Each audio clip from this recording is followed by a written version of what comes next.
प्रवाहन जयबिल ने कहा, आप दोनों श्रद्धेय ब्राह्मण हैं और मैं क्षत्रिय हूँ, इसलिए पहले आप लोग उद्गीत की चर्चा आरंभ करें। मैं सुनने के लिए उत्सुक हूँ। नमस्कार। अगर आप किसी कारणवश मुझे सब्सक्राइब नहीं कर सकते तो लाइक अवश्य कीजिएगा। स्वर्ग, मर्त्य और आकाश।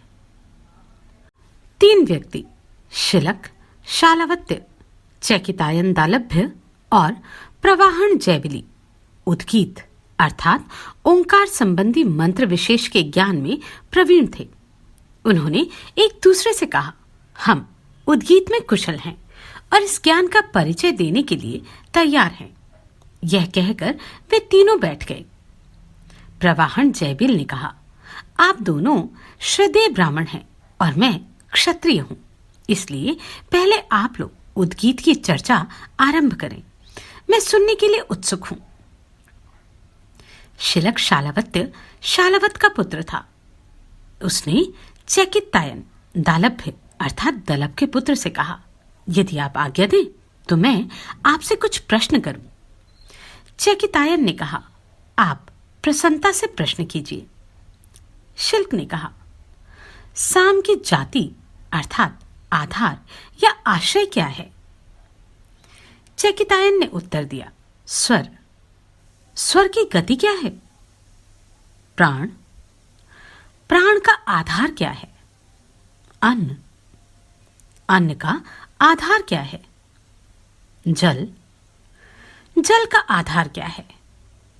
वह लोक, स्वर्ग। और उस लोक का आधार क्या है?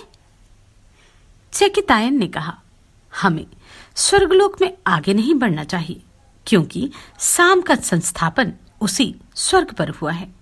साम की उपासना स्वर्ग ही के रूप में की जाती है। जब चैकितायन ने अपनी बात को यहीं पर समाप्त कर देना चाहा और कहा कि इसके आगे इस विषय के तर्क को नहीं बढ़ाया जा सकता, तो शिल्क ने कहा, हे दालभ्य, आपका साम अप्रतिष्ठित जान पड़ता है, क्योंकि यदि सचमुच साम इतना अधिक महिमा युक्त होता जितना कि आप उसे बताते हैं, तो उसका ज्ञाता बड़ा शक्तिशाली होता, और यदि वह किसी से कहता तेरा सिर धड़ से अलग हो जाए, तो निश्चय ही उसका सिर धड़ से अलग हो जाता।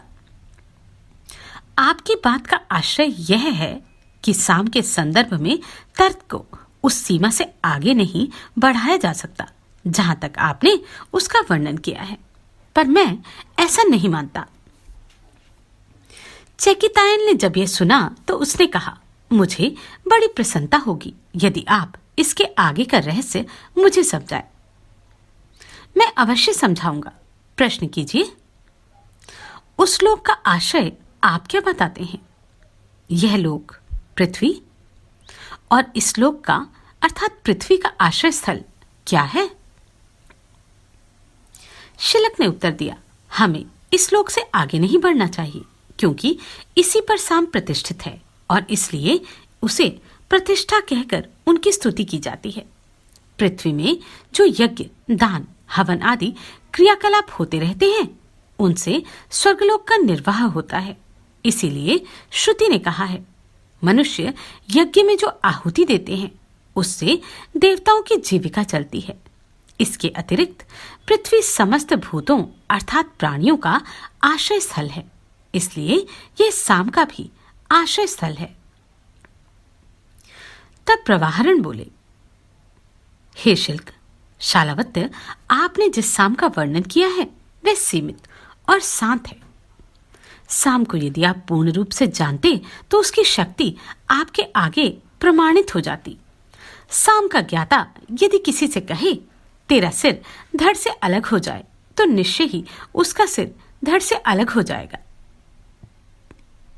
शिल्क ने कहा, तब आप ही मुझे साम का यथार्थ तत्व समझाइए और मेरे प्रश्न का उत्तर दीजिए।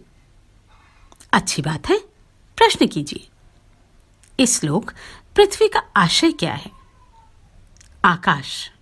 समस्त लोक और समस्त प्राणी आकाश से उत्पन्न होते हैं और आकाश ही में विलीन होते हैं।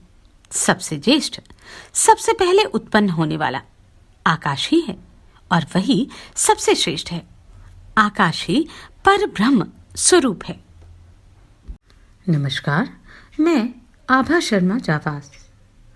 यदि आपको मेरा ये प्रयत्न सराहनीय लगा हो तो मुझे सब्सक्राइब करके प्रोत्साहित करें।